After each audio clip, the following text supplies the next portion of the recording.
दोस्तों, आज के हमारे इस वीडियो में हम आपके लिए छठी मैया की लीला की एक बहुत सुंदर कहानी लेकर आए हैं। बहुत समय पहले की बात है। एक बुढ़ी अम्मा थी, उनके एक बेटा और एक बहू थे। बुढ़ी अम्मा छठी मैया की परम भक्त थी और हर साल पूरी श्रद्धा से छठी मैया का व्रत करती। परंतु बहू नए विचारों वाली थी। वो पूजा पाठ में विश्वास नहीं करती थी। एक बार बुढ़ी अम्मा छठ पर्व करने की तैयारी कर रही थी। बुढ़ी अम्मा की बहू उन पर हंसने लगी और बोली, अम्मा, दुनिया कहां से कहां चली गई है। लोग आसमान को छू रहे हैं और आप आज भी इतनी अंधविश्वासी हो। पढ़ी लिखी बहुओं का छठी मैया की परम भक्त बुढ़ी अम्मा पर कोई असर नहीं हुआ। वो तो बस अपनी तैयारियां करती रही। बहू फिर बोली, अम्मा, ये सब बेकार की बातें हैं। इस उम्र में 3 दिन तक भूखी रहोगी तो खुद पर ही मुसीबत लाओगी। ना जाने क्यों भूखे प्यासे लोग खुद को सताते हैं। नई बहू की बातें सुनकर बुढ़ी अम्मा मुस्कुराई और बोली, बहू, शादी के बाद मेरी संतान नहीं हो रही थी। तब मैंने इन्हीं छठी मैया के व्रत को किया। तब छठी मैया ने मेरी पुकार सुनी और ये तेरा पति छठी मैया का ही प्रसाद है।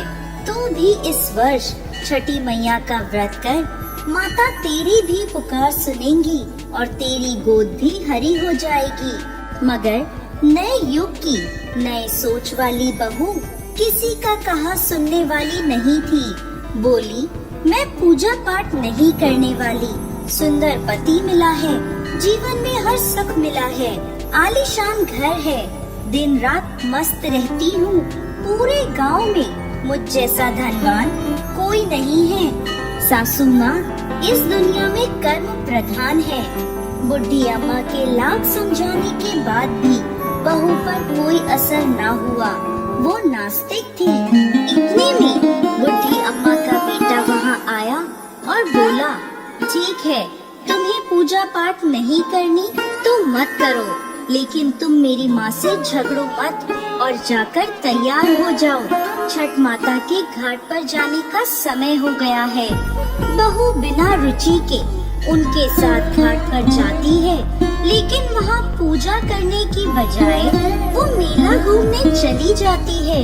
कुछ देर बाद उसका पति उसे वहाँ ना पाकर ढूंढने लगता है, तो वो हलवाई के पास स्वादिष्ट पकवानों का मजा लेती नजर आती है।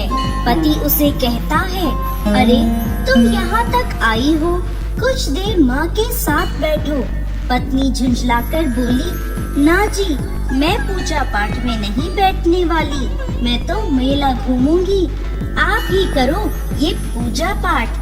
पति वहाँ से चला जाता है और स्नान करने को जैसे ही वो डुबकी लगाता है, डुबकी लगाते ही वो डूब जाता है और जोर जोर से चीखने लगता है, लेकिन किसी को भी उसकी आवाज नहीं आती। जैसे ही बुढ़ी अम्मा को पता चला उसका बेटा डूब गया, वो जोर जोर से रोने लगी और छठी मैया से बोली, माँ, मुझसे तेरी भक्ति में कौन सी कमी रह गई जो तूने मेरी गोद सूनी कर दी। बोलो माँ, हमसे ऐसी क्या भूल हो गई। हम तो घाट पर तुम्हारी पूजा करने आए थे, तुमने तो हमारी दुनिया ही उजाड़ दी। माँ, यदि मुझसे जाने अनजाने कोई भूल हुई हो तो उसकी सजा मेरे बेटे को मत दो। ऐसा कहकर बुढ़ी अम्मा जोर जोर से रोने लगी। उधर मेले में शोर मचा कि घाट पे एक व्यक्ति डूब गया है। सुनकर बहू दौड़ी दौड़ी वहाँ आती है और देखती है कि उसकी सास रो रही है और उसका पति डूब गया है, तो उसे सदमा लग जाता है। वो जोर जोर से चीखती हुई बुढ़ी अम्मा से कहती है, मैंने पहले ही कहा था अम्मा, ये छठ के चक्कर में मत पड़ो।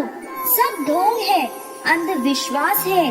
और देखो, आज मेरा पति मुझसे दूर चला गया। ये घटना देखकर सभी लोग मन में छठी माता को पुकारते हैं। हे माँ, इस बुढ़िया की पुकार सुन लो। छठी मैया तो है ही दयालु। माता कभी अपने भक्तों को निराश नहीं करती। इधर पुत्र वियोग में बुढ़ी अम्मा जैसे ही जान देने नदी में कूदने लगती है, तभी नदी में से एक लहर उठती है और उसी लहर में से बुढ़ी अम्मा का बेटा बाहर आ जाता है।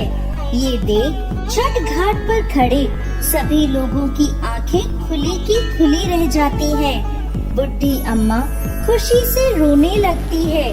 बहू भी खुशी के मारे जोर जोर से रोने लगती है। इतने में तेज गर्जना के साथ छठी मैया प्रकट हुई और बोली, मैं कभी अपने बच्चों का अहित नहीं करती। मैंने तुम्हारी आँखों से अज्ञान का पर्दा हटाने के लिए तुम्हारे पति को पानी में डुबाया था। मैं सदैव अपने भक्तों की रक्षा करती हूँ। इस कलयुग में जो भक्त मेरी पूजा करता है, मैं उसकी मनोकामना पूर्ण करती हूँ। ये कहकर छठी मैया अंतर ध्यान हो गयी और घाट पर मौजूद सभी लोगों ने छठी मैया की जय जयकार करी।